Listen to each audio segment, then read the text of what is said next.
नमस्कार, वैशालीज किचन मराठीमध्ये तुम्हा सर्वांचं मनापासून खूप खूप स्वागत।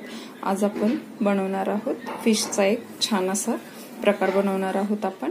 आज आपण सुरमई फ्राय बनवणार आहोत। त्यासाठी मी या ठिकाणी साधारण अर्धा किलो सुरमईचे तुकडे घेतलेले आहेत, स्वच्छ धुवून घेतलेले आहेत। त्याच्यानंतर या ठिकाणी फिशला लावण्यासाठी आपण मसाले बघून घेऊया काय काय वापरायचे ते।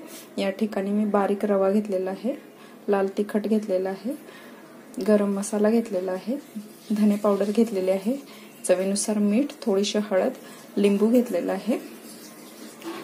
त्याच्यानंतर आलं लसूण कोथिंबीरची पेस्ट करून घेतलेली आहे, ती आपण या ठिकाणी फिशला लावून घेणार आहोत। त्यानंतर या ठिकाणी थोडा रवा घेतलेला आहे, त्याच्यामध्ये मी मीठ आणि लाल तिखट टाकलेला आहे। तर आपण हे सर्व मसाले माशांना लावण्यासाठी अगोदर तयार करून घेऊया।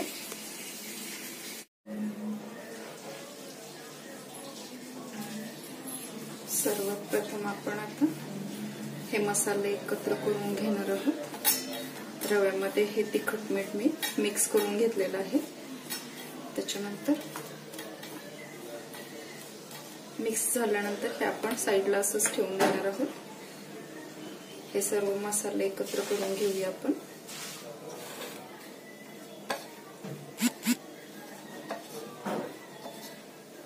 एकत्र झाल्यानंतर आपण याच्यामध्ये लिंबू पिळून घेणार आहोत। थोडीशी आंबट चव छान येते म्हणून आपण या ठिकाणी लिंबू घालणार आहोत।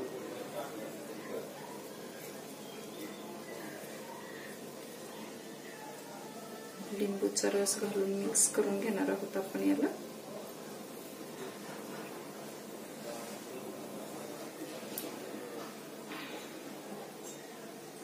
याच्यामध्ये थोडंसं आपण पाणी सुद्धा घालून देणार आहोत आणि छान अशी पेस्ट बनवणार आहोत त्याची।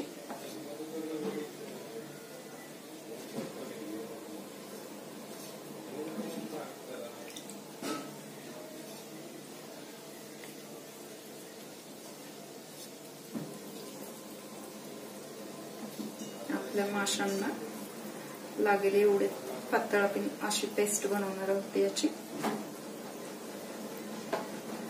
बघू शकता छान अशी पेस्ट बनवलेली आहे आपण या ठिकाणी।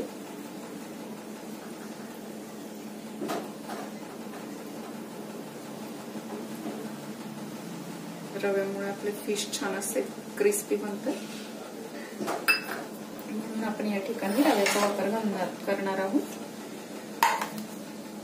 यानंतर मी आता हे आलं लसूण आहे ते माशांना लावून घेणार आहे। दोन्ही साइडला लावणार आहोत आपण। एकदम असं पवनाथडी जत्रेमध्ये कशा आपण फिश खातो त्या पद्धतीने याची चव असणार आहे। दोन्ही साइडला आपण छान असं लावून घेऊया ही पेस्ट। त्याच्यामुळे आपल्या फिशला एक छान अशी चव येते म्हणून असं लावून घेत आहे।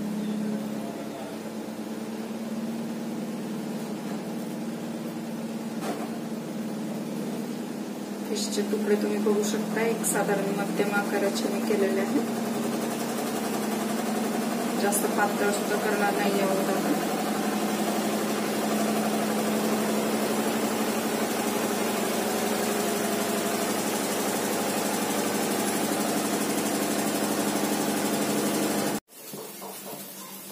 आता या ठिकाणी सगळ्या फिशला आपण हे आलं लसूण कोथिंबीरची पेस्ट लावून घेतलेली आहे। हे असंच आपण एक साधारण 15-20 मिनिटं मुरण्यासाठी ठेवून देणार आहोत।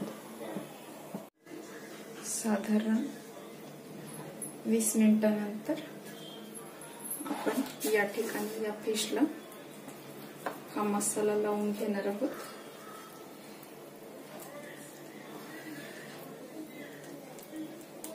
या ठिकाणी मी तवाही गरम करण्यासाठी ठेवून दिलेला आहे। तर एक एक फिशच्या तुकड्याला मी हा मसाला छान असा कोट करून घेणार आहे। तुम्ही बघू शकता साधारण मी 3-4 तुकडे कोट करून घेणार आहे आणि मग ते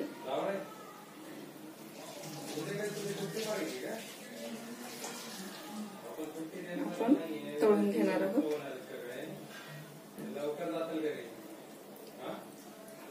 साधारण एक 4 तुकडे आपण असेच मसाला कोट करून पूर्ण सगळ्या साईडने लावून घेणार आहोत. आपण साईडने पण लावणार आहोत आपण याला.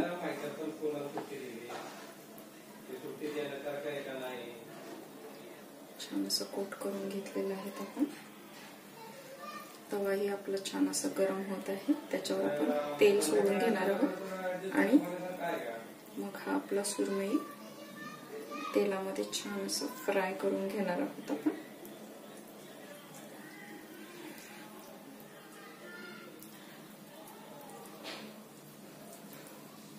जास्तही नाही लावणार आहोत आपण पेस्ट.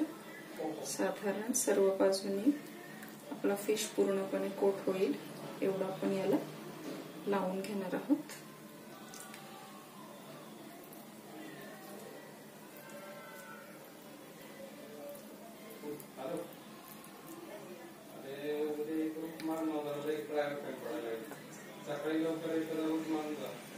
सगळ्या फिशला मी असं हे लावून घेणार आहे सर्व बाजूने. तुम्ही बघू शकता. त्याच्यानंतर आपण हा कोरडा रवा आहे त्याच्यामध्ये आपण त्याला सर्व बाजूने डीप करून असं फ्राय करून घेणार आहोत.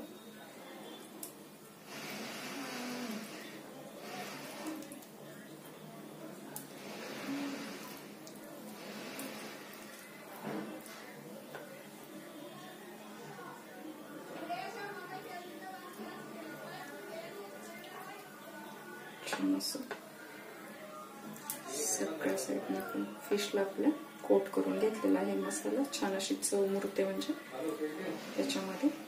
आपल्याकडे फिश मसाला असेल फ्रायवाला तोही आपण वापरू शकतो, पण माझ्याकडे सध्या अवेलेबल नव्हता म्हणून मी गरम मसाला वापरलेला आहे. तोही चालतो पण थोडासा कमी वापरायचा गरम मसाला, कारण त्याच्यामध्ये पूर्णपणे सर्व खडे मसाले असतात. त्यामुळे खूप स्पायसी बनण्याची शक्यता असते, म्हणून आपण थोडासा प्रमाणामध्येच वापरणार आहोत या ठिकाणी गरम मसाला.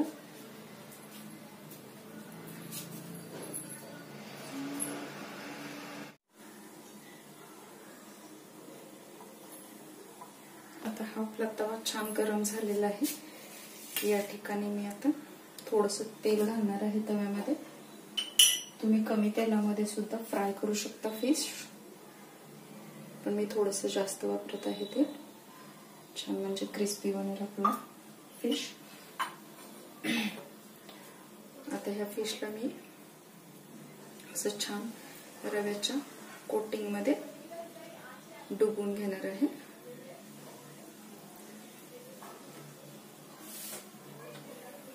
थोडंसं तेल गरम होईपर्यंत आपण याला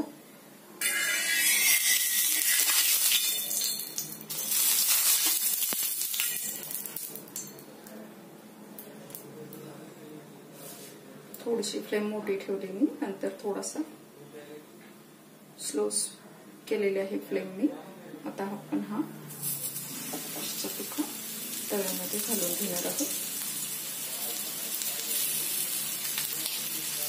असं लावून घेतल्यानंतर मी थोडासा झटकून घेतला तरीही चालू शकतो फिश. बघा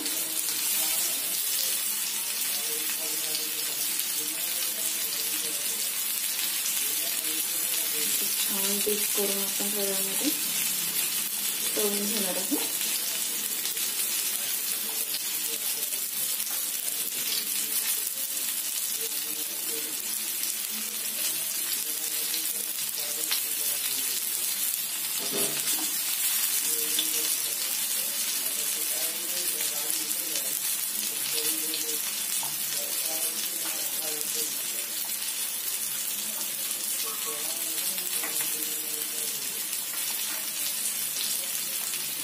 कोट करून घेणार आहोत आपण मध्ये. थोडासा झटकून पण घेतला तरी चालतो.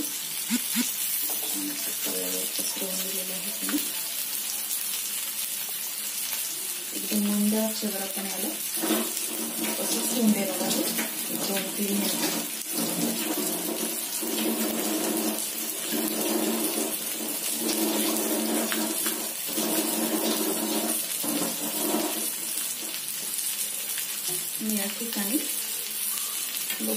तवा वापरत आहे.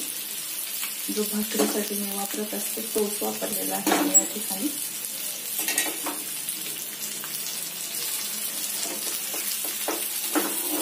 तेल आपण असं पसरवून घेणार आहोत.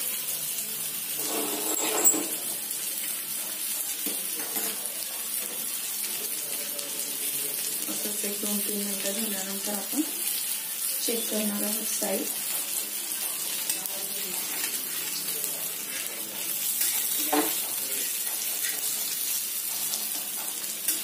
फिशला आपण असंच फ्राय करणार आहोत. झाकण नाही घालायचं आपल्याला या ठिकाणी.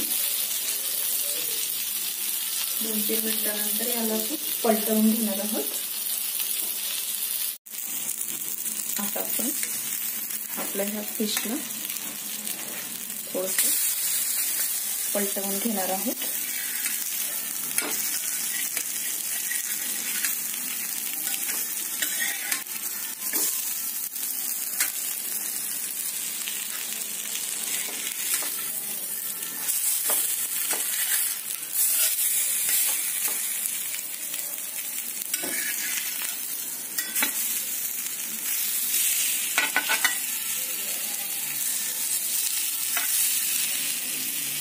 सर्व तुकडे आपण असे पलटवून घेऊया.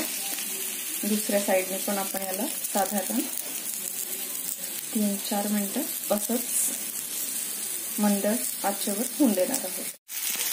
तर तुम्ही बघू शकता अशा प्रकारे आपलं सुरमई फ्राय बनवून तयार झालेला आहे. बघा कसा छान क्रिस्पी आवाज येत आहे याच्यातून. वरतून असा क्रिस्पी आणि आतून असा सॉफ्ट असा बनतो हा. तर तुम्ही हे नक्की बनवून बघा. तर तुम्ही बघू शकता अशा प्रकारे आपला सुरमई फ्राय बनवून तयार झालेला आहे. तर एका प्लेटमध्ये मी सर्व केलेला आहे. छान क्रिस्पी असा बनलेला आहे. तर तुम्ही नक्की बनवून बघा. रेसिपी आवडली असेल तर लाईक, शेअर, कमेंट आणि सबस्क्राईब करायला विसरू नका. सोबतच बेल आयकॉनही प्रेस करा म्हणजे तुम्हाला माझ्या नवनवीन रेसिपीज बघायला मिळतील. तोपर्यंत खात रहा, मस्त रहा, नवनवीन रेसिपीज ट्राय करत रहा.